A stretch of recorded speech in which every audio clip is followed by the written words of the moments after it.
ഇന്തോനേഷ്യയിൽ സന്ദർശനം നടത്തുന്നതിനിടെ ഫ്രാൻസിസ് മാർപ്പാപ്പയെ വധിക്കുവാൻ പദ്ധതിയിട്ട സംഭവത്തിൽ 7 പേരെ പോലീസ് അറസ്റ്റ് ചെയ്തു. മാർപ്പാപ്പ 3 ദിവസത്തെ ഇന്തോനേഷ്യ സന്ദർശനം പൂർത്തിയാക്കി ഇന്നലെ പാപ്പുവ ന്യൂഗിനിയയിലെത്തിയിട്ടുണ്ട്. രഹസ്യവിവരത്തെ തുടർന്ന് ജക്കാർത്തയ്ക്ക് സമീപമുള്ള ബൊഗോർ, ബെക്കാസി എന്നിവിടങ്ങളിൽ നിന്നാണ് 7 പേരെ തിങ്കൾ, ചൊവ്വ ദിവസങ്ങളിലായി അറസ്റ്റ് ചെയ്തത്.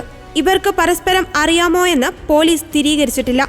ഇവരിലൊരാൾ താമസിച്ചിരുന്ന വീട്ടിൽ നിന്ന് അമ്പും വില്ലും, ഒരു ഡ്രോൺ, ഭീകരസംഘടനയായ ഇസ്ലാമിക് സ്റ്റേറ്റിന്റെ ലഘുലേഖകൾ എന്നിവ കണ്ടെത്തിയിട്ടുണ്ട്.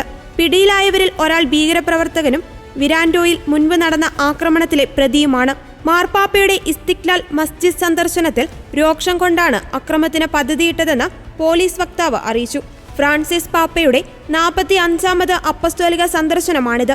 2 ആഴ്ച നീണ്ടുനിൽക്കുന്ന ഈ അപ്പസ്തോലിക യാത്രയിൽ Indonesia, Papua New Guinea, East Timor, Singapore എന്നീ രാജ്യങ്ങൾ പാപ്പ സന്ദർശിക്കും.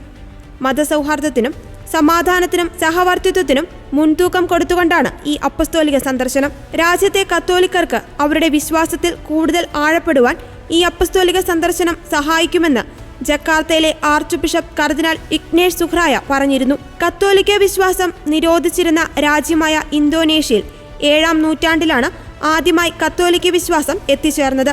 എന്നാൽ 16ാം നൂറ്റാണ്ട് വരെ രാജ്യത്ത് ക്രൈസ്തവ വിശ്വാസം ആഴത്തിൽ വേരോടിയിരുന്നുമില്ല.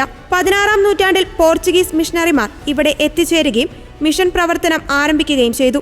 എന്നാൽ 1605 ഡച്ചുകാർ വരികയും പോർച്ചുഗീസുകാരെ രാജ്യത്തു നിന്ന് പുറത്താക്കുകയും പ്രൊട്ടസ്റ്റന്റിനിസം രാജ്യത്ത് കൊണ്ടുവരികയും ചെയ്തു. ഈ സാഹചര്യത്തിൽ 1806 വരെ ഇന്തോനേഷ്യയിൽ ക്രൈസ്തവ മതത്തിന് നിരോധനം ഏർപ്പെടുത്തുകയും ചെയ്തു. എന്നാൽ പിന്നീട് ഒരു വർഷത്തിനു ശേഷം കത്തോലിക്ക വിശ്വാസം രാജ്യത്ത് തിരികെ എത്തുകയും 19ാം നൂറ്റാണ്ടോടുകൂടി ശക്തമാവുകയും ചെയ്തു. ഇന്തോനേഷ്യയിലെ 270 ദശലക്ഷം പൗരന്മാരിൽ 29 ദശലക്ഷം ക്രിസ്ത്യാനികളാണുള്ളത്.